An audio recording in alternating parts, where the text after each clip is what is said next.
two authors, two different paths. One left her day job to become a full-time author. The other built a thriving brand while juggling family, work, and YouTube. And for the first time in years, we're all in the same virtual room. Monique Joyner Siedlak has written over 40 books, built a growing YouTube community with more than 2,500 subscribers, and made the leap so many dream of, going full-time as an indie author. That was her goal from day one, and she did it. Keith Wheeler is a multi-genre author who's quietly and consistently built one of the most respected YouTube platforms in the self-publishing space. Now with over 32,000 subscribers, he's done it all while holding down a full-time job and being fully present for his family. He's very much a family man. Just ask him about his grandkids. That kind of commitment is rare. And here's what makes today even more special. These two were part of my very first group coaching program back in early 2018. To see what they've built since then, it's inspiring, it's humbling, and I could not be more proud. Mojo and Keith, welcome back to the channel. I'm so glad I could finally make this happen. How you guys doing? Doing good. How you doing, Dale? Live and kicking, man. That's good. 2018, let's just come back for just a second. Where were you guys in your author journey in early 2018? Because I know the two of you had already been established. You already were publishing books. Heck, Mojo, like you already had, I think, 40 titles at that point. I think I had already left my job in 2014, and I didn't know nothing about self-publishing, and I learned about it in 2016, and anything and everything that I could think that I wanted to write, I wrote. Anything I knew, that's what I wrote. That's why you became so prolific, because you had so much to share, right? Yeah, exactly. What about you, Keith? Like, where were you in that? Because I think you had already had your YouTube channel set up prior to us coaching. Am I incorrect in that? Well, I had a YouTube channel, but I didn't really do anything with it. As far as publishing, I'd started self-publishing in 2016. And so I had a couple books out there and saw some success. But yeah, 2018, that kind of changed everything for me. It was a phenomenal year, and you guys actually came from just a stellar class of people. Big shout out to Kevin McGuire. Kevin probably should be on this stream as well. He's our boy. Mark Brownless, so many really, Al, gosh, how could I forget about Al? A sweetheart of a guy. So I'm just kind of curious, what made you want to pursue this path seriously? Like, was this always the plan? Like, hey, I'm going to become a full-time author, or I'm going to make a massive YouTube channel? Go ahead. Well, I mean, okay, my grandmother was a poet, and so she had multiple books out there. So writing has always been a part of my life, and I always liked writing children's books because my wife says that's where my maturity peaked.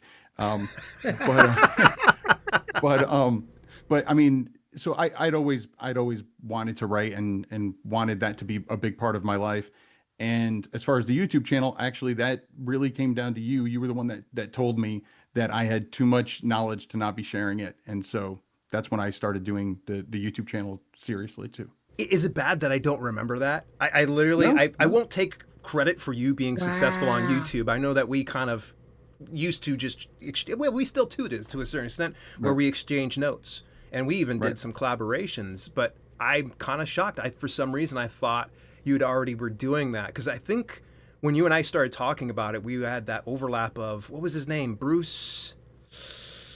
He used to do Bruce Jones. Bruce Jones. Yes, Bruce Yes. Jones. That was, yeah, he was so cool. One of my favorite YouTubers, and I was crushed when you told me that his YouTube channel was deplatformed way back when. And yeah, so good. So this was something that I encouraged you to get into. Do you have any regrets of picking up YouTube? Because Lord knows you're already busy, man. No, I really don't. I mean, there are some times, that I'm like, okay, if I did less of the YouTube, I could focus more on other areas. But then I get those comments where they say, you helped me, achieve a dream of mine to get my book published, or I'm able to quit my day job because of tips that you've gave me. And then I'm like, I can't, at that point, I can't stop, Yeah, it becomes almost addicting. And I'm sure, Right. Mojo, you can speak on this as well because you have a pretty good and thriving YouTube channel. How has that treated you? And is that anything that you have ever regretted that you jumped into? Well, like Keith, you was the one who suggested it. I'm telling all my students to YouTube, I guess. Mhm. Yes, that was you. Dang it. Um, I I think there was a time like last year, Yeah. I was gonna quit. I was like, you know what? I've had enough. I just want to write. Yeah. And I think I went maybe 2 weeks without touching my camera or anything. I just stayed there writing. But then I saw that I could actually write in the daytime and do YouTube in the evening and on the weekends, which is what I do now to kind of balance it. Plus, uh, with us traveling, I ended up making a second channel just for that. Oh, no kidding. So you've got another one beyond Monique Joyner Seedlak. Hmm. Wow. How is that one going? Is that taking off like you would like it to? Is it performing as well as your old channel? It's right now. I just made 101 Oh, subscribers. congrats. Well done. Yeah, Now, how long have you yeah. been working on this little side project? That's exactly what it was, a side project. Yeah. But as of this year, it's like now it's like weekly videos. Before it might have been one a month. If I feel like it, hey, where are we going this time? Okay, I'll do videos. But now it's like dedicated videos uh, uh, about being expat, traveling, and some of the places that we actually go to. I recall when you and I sat down for our initial consult, you told me some of your goals and dreams, and one of those things was you were working with. I always assumed you really loved working at Michael's. I just assumed because you were there a lot, and you left on good terms as well.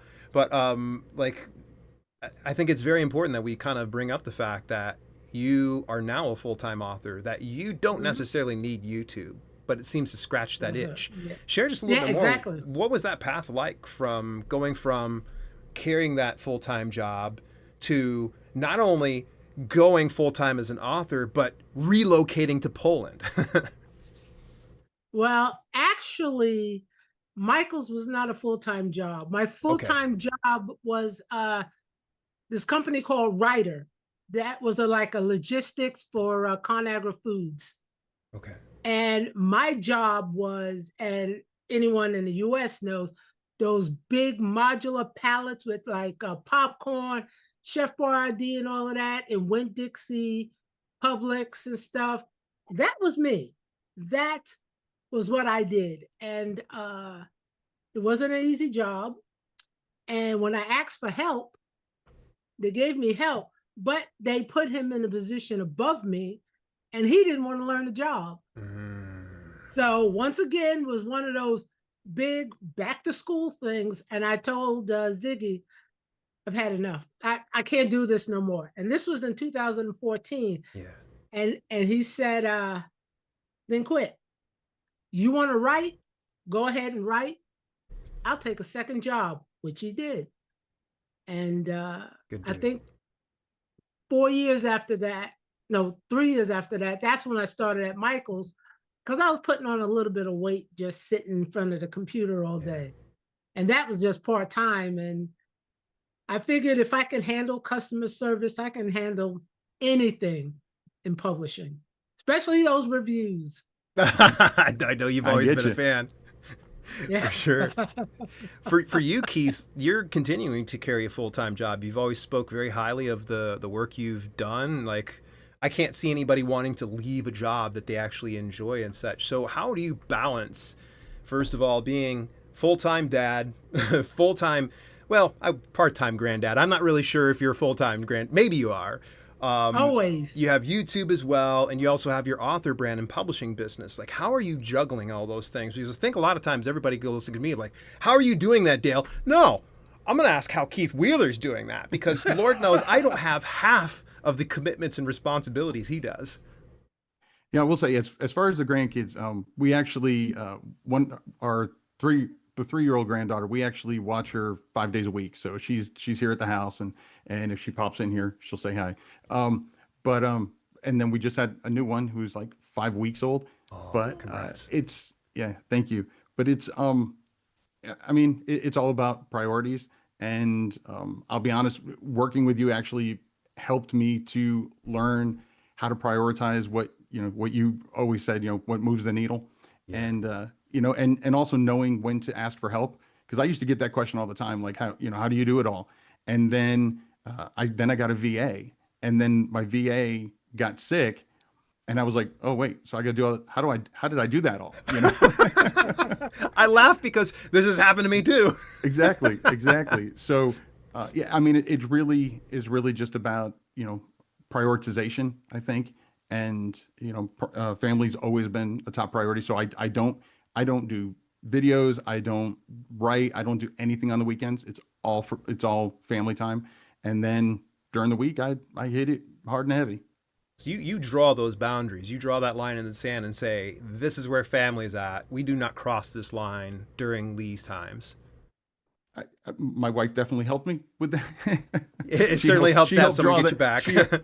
yeah, well, I mean, it kind of like you were saying, Mojo, about Ziggy. It's great, and I know you, Dale, as well with Kelly. Having that support system Yeah. behind you, but also having someone that draws that line for you and says, okay, this is where we're gonna draw that boundary, and then you just work within that.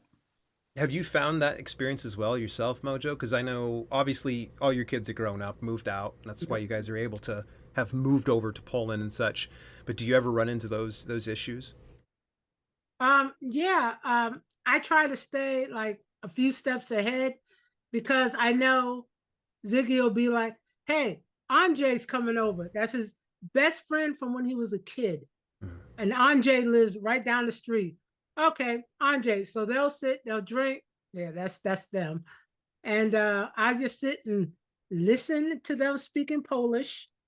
And I don't lose anything. It's not one of those, oh my God, this day is planned for this. I can't, no, no, no. What? Oh, okay, no problem. Oh, if he sits and says, there's another city I want to go to. Okay, let's go hop the bus, the train. Let's go. So it's not like um I have to work. I must stay working. If he says, let's go, so let's go. Like even now, he's gone for 5 days. And you can bet I am writing as much as I can. I'm doing as many videos as I can. I'm getting up like 3 a.m. So it's on until he gets back. Wow. While we're I feel like we're on the trials and tribulations of our author careers here. What have you guys experimented with so far that didn't go the way you expected? Because I know I've had my share of things like Amazon Prime Video Direct. I thought it was just awesome. It was the greatest thing since sliced bread. It's horrible. It's terrible. I found out that the hard way. Did you guys ever experiment with anything for your author brand to see if it would get any type of traction or bring any type of results for your author platform? Keith? I mean, I do a lot. I do Amazon influencer video, and I really I just like I do with pretty much everything. I just go full on with it, and it did really well. And then you run into the issue where okay, where's that's not something that's sustainable. How can you work it into your regular schedule? And so that's one of the things that I saw quite a bit of success with it, but it had to kind of get back burnered. Same thing with Amazon by merch and all that other stuff. It's had a lot of things, and so now I still do them. I don't do them to the level I was doing them before, but yeah, I mean, and as far as writing, I mean, I've written into many genres that didn't do well because especially early on when Yeah. you don't do that research. People, oh, it's a book I want to write. Well, that's great, but then make sure that you set realistic expectations that just because you want it and you want to read something like that doesn't mean that there's actually an interested audience or a big enough audience to where it's going to bring in a significant amount of money. So there's nothing wrong with passion projects. The only time it becomes an issue is when you have unrealistic expectations as to how that passion project is going to turn out. Is I think a lot of people get very romantic about the things that they Yeah. write that they forget Yeah. that, well, you're not selling the books to yourself. Right, exactly. You're selling Yeah. to somebody else. So what about Yeah. you, Mojo? What kind of experiments have you tested over the Ooh. years? And what was one that you were like, this is going to kill, and then it flopped? um, well, first of all, there is the books because truth be told, I do have about 150 books What? published. I said Yeah. 40 at the beginning of this. 40. I know. I left that years ago. Oh, man. And I saw that my biggest mistake was publishing everything under my name. Oh, That you threw was everything underneath your name. underneath my name. Now, why was that an issue? And by the way, before we go any further and such like that, I'm just going to clarify. That's 140 books, you say? And no AI assistance, right? No. There's a no. lot of people these days, if you say a very large number, they're like, oh, you probably had AI write it. And I know you're probably not doing that way. You're just kind of, all right. But at any Old rate, school. sorry, I had to derail us for just a second there. Continue, Mojo. Yeah, I mean, because when I first started, I was writing books for Wicca, writing books for African spirituality. Then I started doing books on self-help. Then I started doing books on yoga. Then I started doing DIY books. And then when I started writing my fiction books, I was like, I think the first one I actually did put under my name, and I stopped there. And I remember telling you that I was putting it under a pen name. Yeah. That was the one that you gave us to write, a little short book you gave us to write. Oh, yes, yes. We did the challenge where I pretty much got Yeah. you guys all to publish a short read. Yeah. That would be this book Oh, now. I love that cover. Yes, that whole Yeah, series yeah, that yeah. you have are incredible Yeah, cover designs. yeah. So yeah, that one is now just, Monique joined Siedlak. So Yeah. but then I started doing romance and I had to do the same exact thing. So it's like, okay, you want to write this? You're going to need a different name. So now it's like every time I decide I want to write something that's not something I usually write, Mhm. just to test the water, yeah, I'll put it under the pen name. I actually have a new pen name and I think it's on like book 3 now. Oh, nice. So, So is it but performing really well for you then, having that pivot? no, it's not. It's Mm. not. That's the one I've that failed for you then. Okay. So Mm. I already see it. So, now I'm going to try and market it a little bit more Yeah. because I actually have it out to an 8-book series. Mhm. And like I said, book 4 will be coming out soon. And I'll try to market book 1 again and see if, changing some keywords, maybe work on the description a little and see if that doesn't help it some. Otherwise, yeah, that pen Wow. name will have to go bye-bye. It's understandable. Where attention goes, energy flows. I think I've always told you guys. I'm wondering though, I mean, you guys have shared some of your, really bad days here. Was there ever a moment that you ever thought of like, that's it, I'm done, I'm going to pivot, I'm going to do something completely different? Has there ever been, and how did you talk yourself out of it? I've go ahead. I was gonna say for me, I mean, writing, it was honestly, that's never been an option to not write. I might pivot, on topics that I write about. I very seldom write under my own name anymore, for multiple reasons. One, I don't want to confuse my audience, but also, to be honest, once my channel hit, a certain number, I was getting so many people copying the books that were under my name that I had to start publishing under pen names. But yeah, as far as not writing, I don't think I would be fun to be around if I stopped writing. Is that's your form of expression, how you Right. your vent, if you will. Yeah. That's really awesome, man. I'm glad to hear that you never would give up. So I'm curious though for you, Mojo. You've been pushing so hard. Like to me, I almost feel like there has to be like one moment where you're kind of going, maybe not.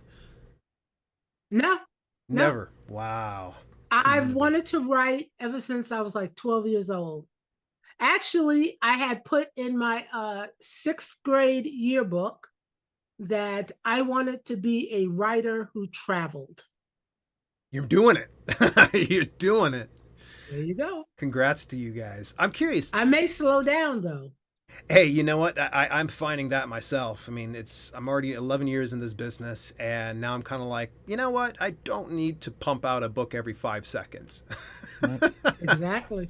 It does become very challenging. Now, I'm curious now, for the two of you, we really briefly touched on YouTube. How has YouTube helped shape your author business? Have you seen any fundamental change as far as your revenue or selling more books or gaining a larger audience versus going without the YouTube? I mean, I go Go ahead. You ahead. go this time. You go this time, Mojo. I actually got an email the other day from someone. They said that they love my book, and it was actually a book trailer that I did, in the beginning. And it's like, I loved your book. I wore the book out. I had to buy it again. I'm like, Oh my what? gosh. You had to buy it again? I wish they would have given me their address because I would have just sent them a new one. Yeah, yeah, here you go. But It's yeah, yours. but they had already bought a new one, Yeah, and that's what does it for me when they sit and yeah. said, "Oh my God, I, I didn't." One guy, now that I think about it, I had another email. He said, my best selling book, the seven African powers. That He was the named original his hit, right? That was the first Yep. one that really took off. I remember looking at that and going, double down on that. He named his son after one of the Orishas. I'm like, No way. You just influenced a parent to I'm name like, their kid off of, oh oh, my God. I was wow. like, why y'all do this to me? Y'all you're gonna make me cry. Tell me stuff like that. Yeah, that's so But incredible. that's what does it for me. That's what always does it for me. Yeah, If I can help somebody, Yeah. that's my main goal. yeah. How about you, Keith? Because I mean, boy, you've like literally, I swear, I turned around for a moment and then I look back and you've got over 30,000 subscribers. It's absolutely insane. If you told me this didn't affect your author business, I would be shocked. No, it definitely has, and obviously mainly the ones that are still under my name. Yeah. But yeah, I mean, also I've got the whole nonfiction books that I do specifically for authors that I probably wouldn't have done if I didn't have the channel. You published one within the last year, right? That was the one on puzzle books, correct? Correct. Yep. Nice, nice. And that did that perform well for you?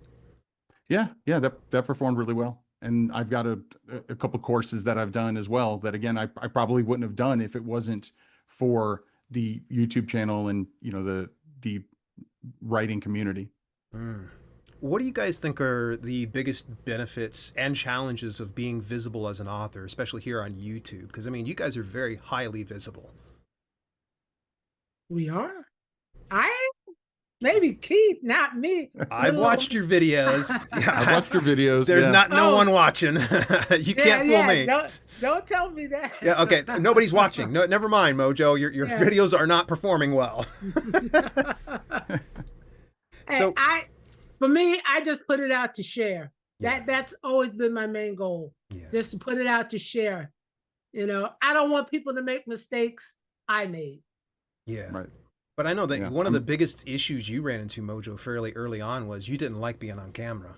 Now, Still I don't. swear, you don't show it. It's like the same thing like me, where I'm literally dying inside as an introvert whenever I've got to go live. But it seems like you kind of pushed through, and you've kind of found a good voice on YouTube. I feel like your delivery is very calculated, and you're also faster than me. Like there's like a news item, I'll turn around and oh yeah, great, Mojo already covered it. Well, I guess I'm good. So again, what do you guys think were the biggest challenges then that you faced as being a visible author, especially you, Keith? Because I mean, you have 30 some thousand, and you're getting tens of thousands, if not hundreds of thousands of views on some of your videos.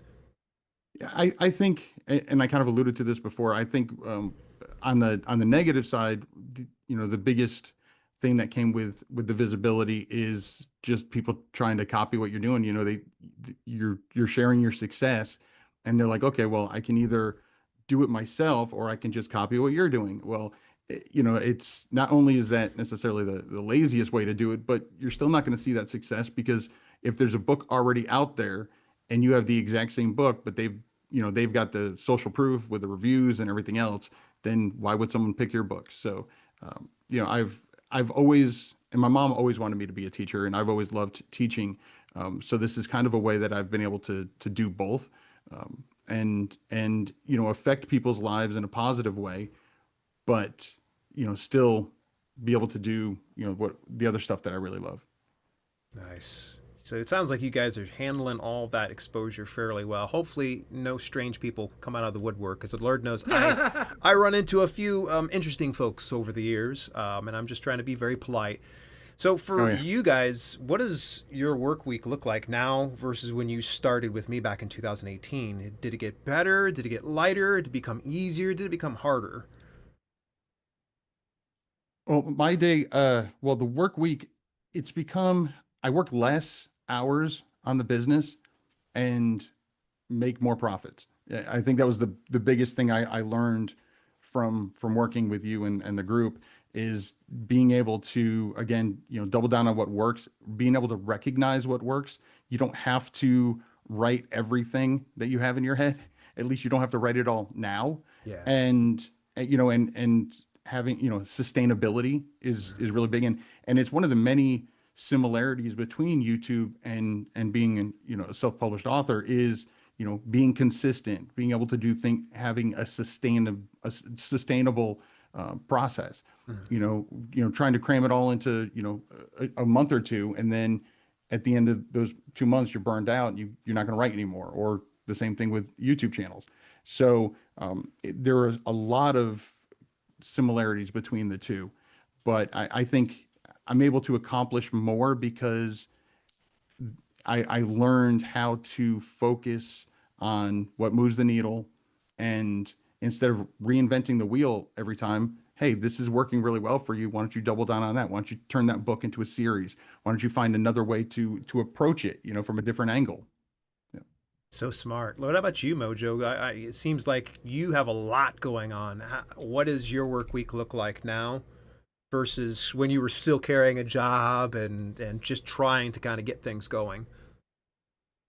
Um, I would say it's more, but that's only because me being me, I like to be prepared Mhm. for when that shoe drops. Like I said, if he wants to go somewhere, or if we decide, like he's in the States now, he didn't need me to go, which is why I stayed. But like when it's time for me to go, totally different story.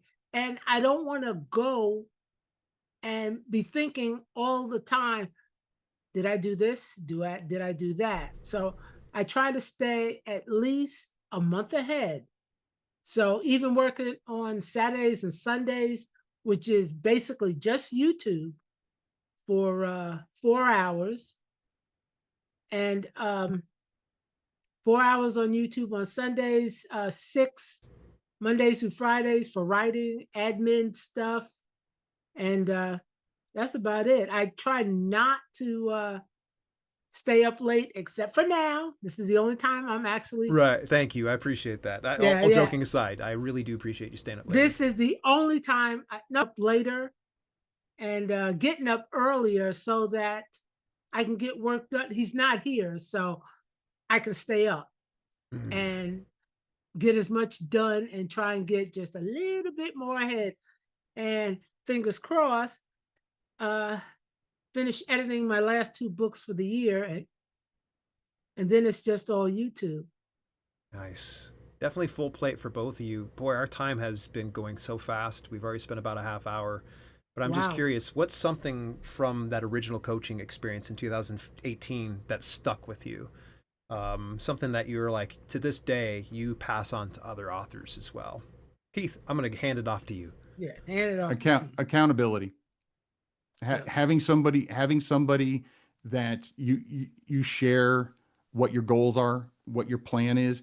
And I mean, you can have a supportive family that and friends that, that they'll listen to you or whatever, but they don't understand all the, the issues that come up. And, if you, because they love you and, they're there for you, if you slack off, you procrastinate or whatever, they'll give you, they won't give you, the slap in the butt you really need sometimes, whereas that's something that I absolutely like once working with you and the rest of the group.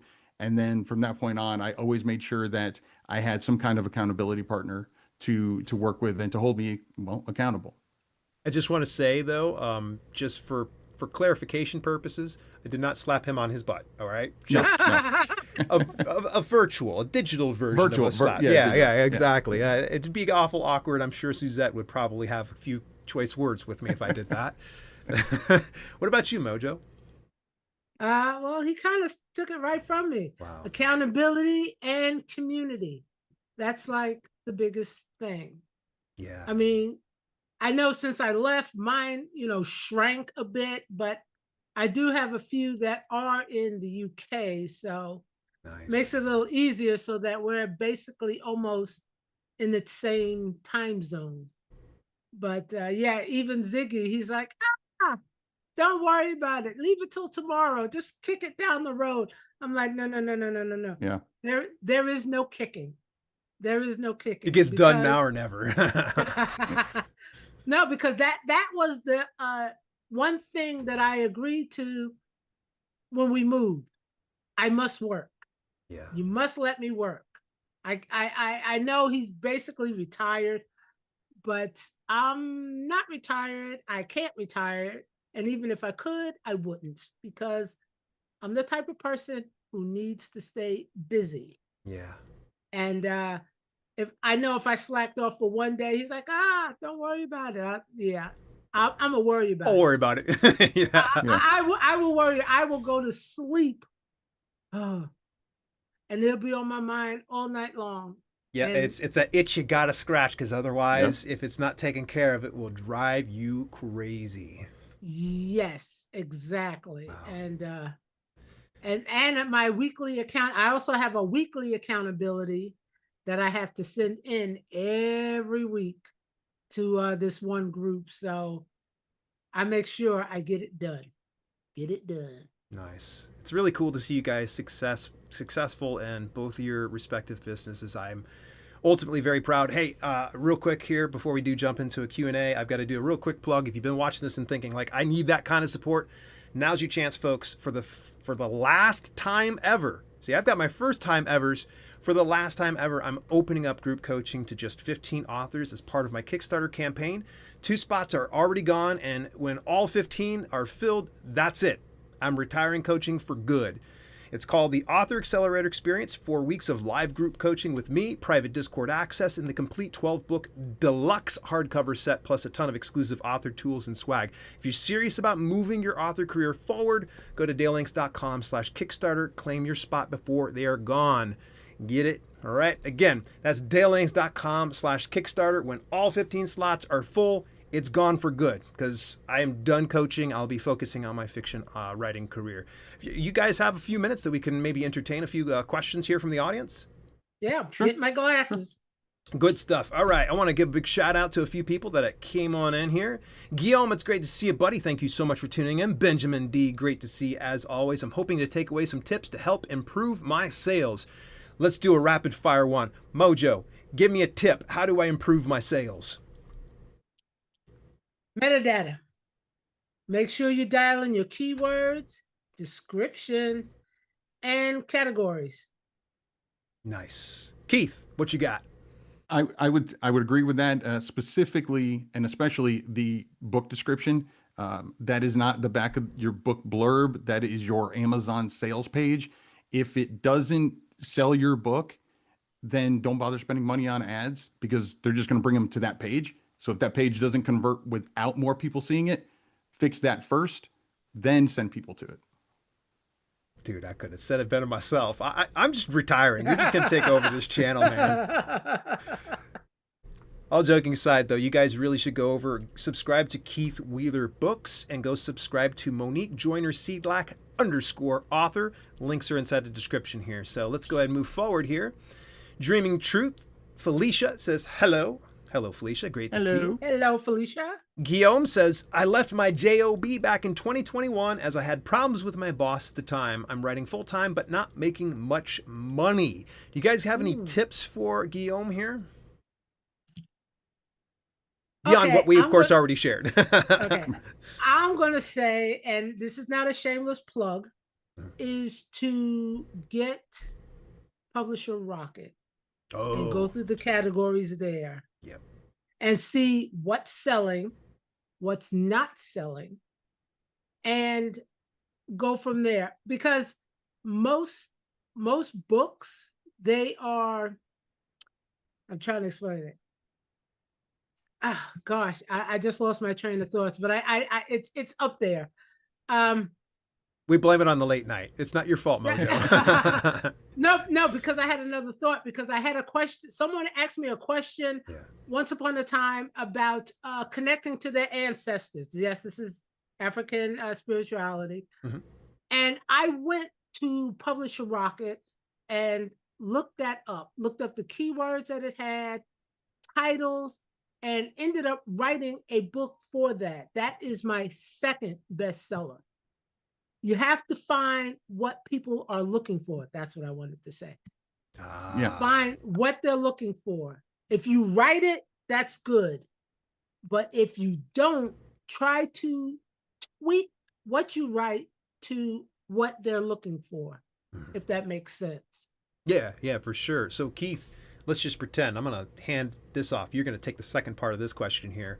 Let's say somebody already has Publisher Rocket and they're still not seeing those sales. What would you recommend to them to change that?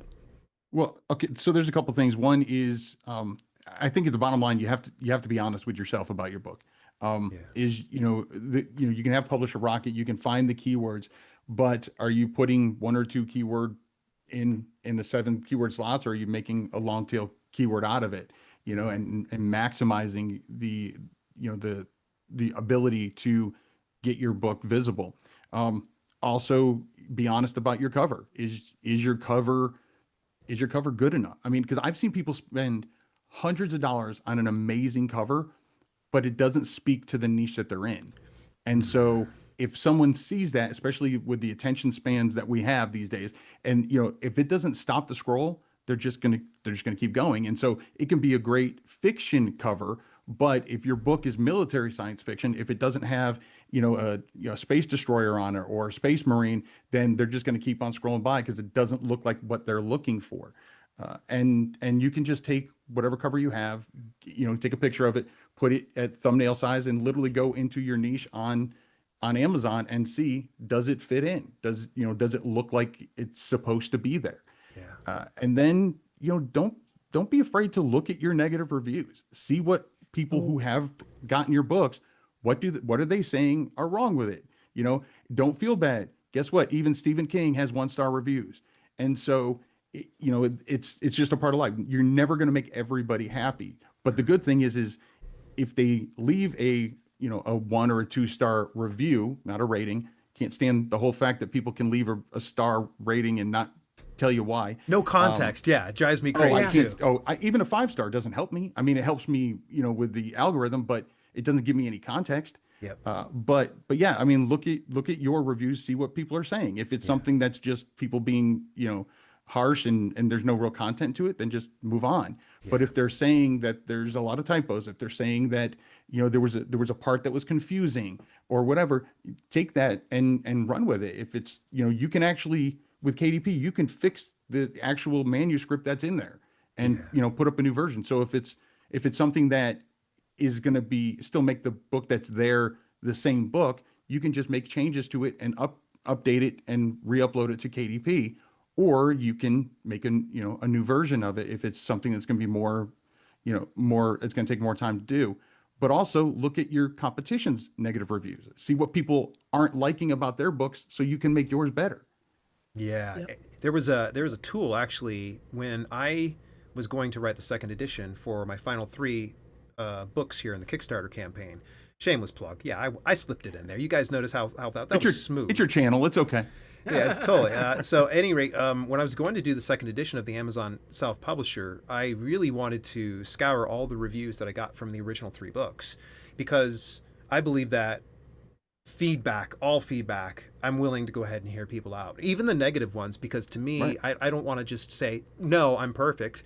And so what I did was I took my ASIN for my book and I plopped it into Dibley Create's book analysis tool, and it brings in all the strengths and weaknesses. And so I was able to take that, and when I was rebuilding those three books, I grabbed all of the things that people said that I was missing, and I made sure that I kept doing the things that people really enjoyed. But yeah, I figured I want to share that one with you guys because that was a real game changer. I'll tell you, it made it a little harder for me to rewrite these books, but I think it's going to really resonate with a lot of people on that. And one thing I wanted to tell the two of you guys, and since we're live here on the air, I might as well go ahead and tell you, I did a case study more recently with a service called Cover Rater. Patrick Marjorie, he actually runs that company. And what it is a cover feedback platform. And you're able to kind of put it in there and you get feedback from people.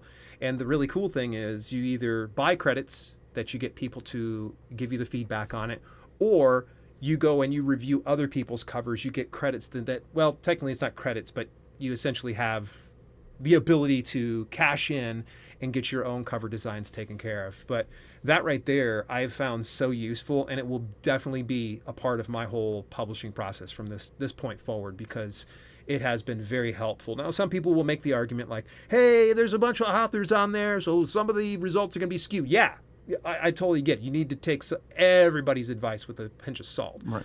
But I mean, where else are you going to find like 80 people giving you feedback of your book based on the genre that they like, the age that they have, or the gender that they are, or all of the Right. above, if you will? So yeah, I need to make sure I introduce you guys to Patrick, because he's just a stellar individual. So let me go Cool. forward here in the. Oh, go ahead. I'm sorry, Mojo. No, I just said cool. Oh, good. Yes. All right. Rusty Knox says, how indeed, I think in reference to keeping everything going, especially for how much you guys do. I can't get past my honey-do list, much less the rest, and still write. What is your secret, oh, wise one? Well, you guys imparted That would be some. key. Yeah, you guys both really like did a lot of really good, said a lot of things. Is there anything you could add to that there, Keith? No, I mean, I think it really comes down to don't be so hard on yourself. You Yeah. know, it's tomorrow's a new day. So I have on my notes, I have a to-do list, and there are plenty of things that don't get to done. And and so and so and so, you know, it's a, another author, Chris Fox. Oh, He love had him. he had a video, and where he was saying that the word priority, there's one priority.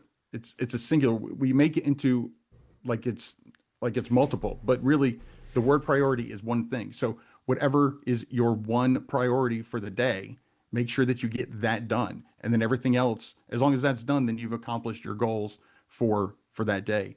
So it really just comes down to, you know, just like I said, a to-do list is my, you know, my little secret that I use. But yeah, it just, I think, don't be so hard on yourself. It's, you know, the only timeline you have is the timeline you give yourself. Don't try to compare yourself to me or Mojo or Dale. That's something it took Yeah. me a while to wrap my mind around. And not just when it comes to an author, but with a YouTube channel and everything else. Like everything was like, oh, but I don't, you know, I do the same stuff as Dale. Why, you know, but I shouldn't compare myself. You know, Yeah. Dale's been doing it, you know, in a completely different way than I do it. So, yeah, don't be so hard on yourself, I think, is the biggest thing, because one of the biggest differences I've seen between people successful in this business and people that aren't are the ones that aren't quit before they hit that spot. So Oh, that's so true. just And I think it seems almost contradictory that, you know, I say that I admire what you do, Keith, and I admire what you do, Mojo, but I don't allow that to impose any limitations or expectations upon myself. I allow right. it to inspire me. A great person, and I'm sure I'm going to say her name. She always shows up whenever I say her name, but Susan Montgomery, she's a Bowling Green, Ohio author. I find her super inspirational. and she's the best kept secret here in Ohio, but she is now spreading like wildfire around here. And I'm just so impressed with all the media appearances that she's had. She's worked with local businesses, and it's just absolutely inspirational. But I will never sit there and think to myself, I got to do just like Susan or else. And, I find her inspirational. I don't allow it to change the way I feel or feeling less. It's so funny, Keith. I swear to you, I had this conversation with Kelly last night where I was kind of beating myself up because I wanted to hit a certain word count last night. And as I'm tucking her in, she's like, don't beat yourself up. You got tomorrow. And I'm like, yeah, but I wanted it today. Right. Kind of huffing and puffing. But anything you can add to that there, Mojo? Oh no, because I'm the same way. Yeah. If I have something I know I need to get done, I need to get that done then. Bang it out. And anything else, as I tell Ziggy, everything else is gravy.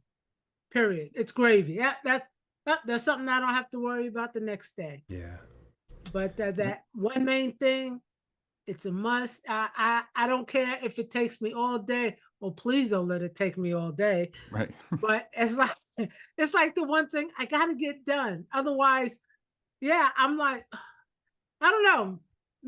You feel me, Dale? It's that OCD, ADHD going on. It's got to be done. It's already bad enough as it is, because I tell people ADHD is almost like having 5,000 conversations in your head. If you add a little bit of obsessive compulsive disorder, it becomes almost like, hey, everybody shut up for a second, all right?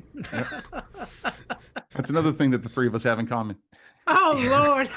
No wonder we've gotten along so well. I want to give a big shout out to Matthew Krecky. Matthew is actually running a Kickstarter right now for a comic book, if I can recall. Matthew, please correct me if I'm wrong. Supernatural and grim. Yes, that was it. Yes. So you looked at, because I remember it was like, oh, I tagged you in Discord about it, because as soon as you say supernatural, Mojo comes out. It's like, did somebody mention something about Jensen Ackles? All right, good to see you, Matthew. Guillaume did confirm, I already have Publisher Rocket. I write fiction. Good morning, Jocelyn Carter. Great to see you. Always great to see you. Nerd Strong says, what is D2D? D2D is Draft to Digital. Draft to Digital. Big shout out to the whole gang over there. Love me some Draft to Digital. Yep. Nerd Strong, they cover a lot more distributors across the book world. Libraries too. Yep, true. Mahogany Door Mad Mind Story says, word count is subjective. One day might be 50 words. The next day, it's well over 1,000. Just write your creativity. Mahogany Door, you nailed it, man. Sometimes you can't force a square peg into a round hole.